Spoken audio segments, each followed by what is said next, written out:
Le sportographe est là, le sportographe est là. Bonjour à vous, messieurs, dames du jury. Réal Munger pour vous servir en compagnie de mes deux co-animateurs, Yvan Piquette et Paul Meilleur-Aucoin. Salut! Pour ce spécial Sporno Quiz, des meilleurs segments de l'émission du Spornographe de la première chaîne de Radio-Canada. Alors, messieurs, très facile. Je vous pose des questions et vous me donnez des réponses. Vous êtes prêts? Oh! Ouais. Quel est le segment le plus populaire au Spornographe? Quand on rit de Régent Tremblay. Non! Le quiz des experts? Oui, c'est le quiz des wow! experts. Et pourquoi poser des questions à nos amis les experts sportifs? Ben, pour rire d'eux. Non! Pour mettre à l'épreuve leur connaissance hors du commun? Pour mettre à l'épreuve leur connaissance hors du commun. Incroyable! En voici d'ailleurs les meilleurs moments. Bienvenue à GeoQuiz, un quiz sur le monde entier. Ce soir, plusieurs invités de marque s'affrontent. Éric Fichaud fera équipe avec François Gagnon et Ron Fournier avec Alex Agostino. Alors les gars, on y va. Première question géographique, Éric Fichaud. Vous me nommez un continent qui commence par la lettre U et où vous pouvez jouer au hockey. On va jouer en Europe. En Europe, c'est ça, exactement. Les Europes, un continent bien connu. Un point pour votre équipe. Alors, une question maintenant à votre ami François Gagnon. François, écoutez-moi bien, vous devez compléter la phrase suivante en incluant une ville qui contient le mot clan.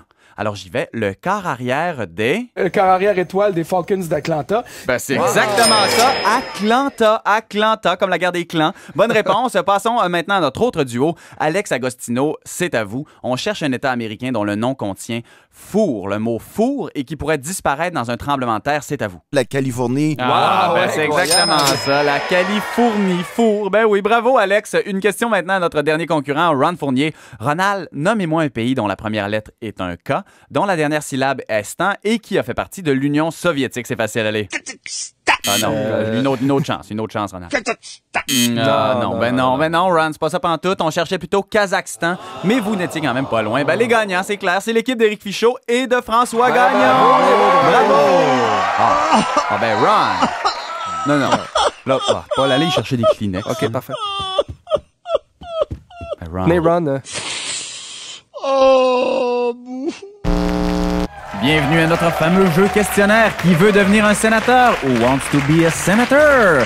Nous sommes à la dernière ronde avec notre dernier concurrent, Jacques Demers, qui est à une seule bonne réponse de se mériter un poste au Sénat. Jacques, vous avez l'air bien concentré, ça va bien? Oui. Excellent, Jacques. Je vous le rappelle, si vous répondez correctement à cette dernière question, vous recevrez pour les 10 prochaines années un salaire annuel de 132 000 $. Ça vous va? Oui. Excellent. Voici la question. Combien de temps un sénateur travaille-t-il par jour selon vous? A. 8 heures. B. 7,5 heures selon le syndicat des sénateurs avec 2,15 minutes de break. C. Ça dépend. D. 14-15 minutes. Jacques Demers, c'est à vous. 14-15 minutes. Incroyable. Jacques Demers, est-ce que c'est votre réponse finale? Oui. Eh bien, on a un nouveau sénateur!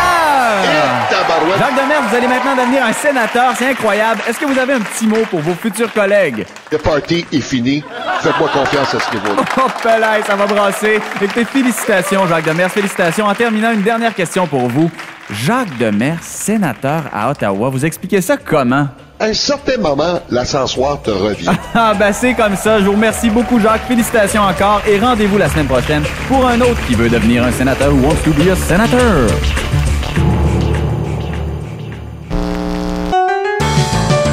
C'est le temps de jouer à des conjugaisons et des verbes avec votre animateur, Réal Munger. Bonsoir à vous, mesdames, messieurs, et un chaleureux bonsoir à mes concurrents ce soir. Yvon Penneau, bonsoir à vous. Salut bien. Salut. Et Georges Larac aussi. Bonjour, ici Georges Larac. C'est ça. Merci, Georges. Et Pat, bonsoir. Salut tout le monde. Salut. Mes concurrents devront s'affronter dans une bataille sans merci où la rapidité et le verbe sont les deux qualités les plus importantes. Je vous donne une phrase dans laquelle se trouve un verbe à conjuguer. Celui qui croit avoir la bonne réponse appuie sur son piton. Alors, on commence le verbe s'agenouiller dans la phrase suivante. On voit Carey Price, le verbe s'agenouiller, reculer dans le fond de son filet. Pat Burns, votre réponse. On voit là un Carey Price agenouillé, reculer dans le fond de son filet. Non, malheureusement, le verbe devait demeurer à l'infinitif, mais bel essai quand même, Pat. C'est pas fort. Oui, c'est vrai que c'est pas fort. Deuxième verbe, respecter dans la phrase suivante.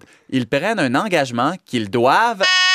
Yvon, à vous. Les athlètes aujourd'hui, au salaire où ils sont payés, ils prennent un engagement Oui. Ils doivent respectuer. Respectuer. c'est pas fort. Non, Yvon, le verbe devait encore une fois demeurer à l'infinitif.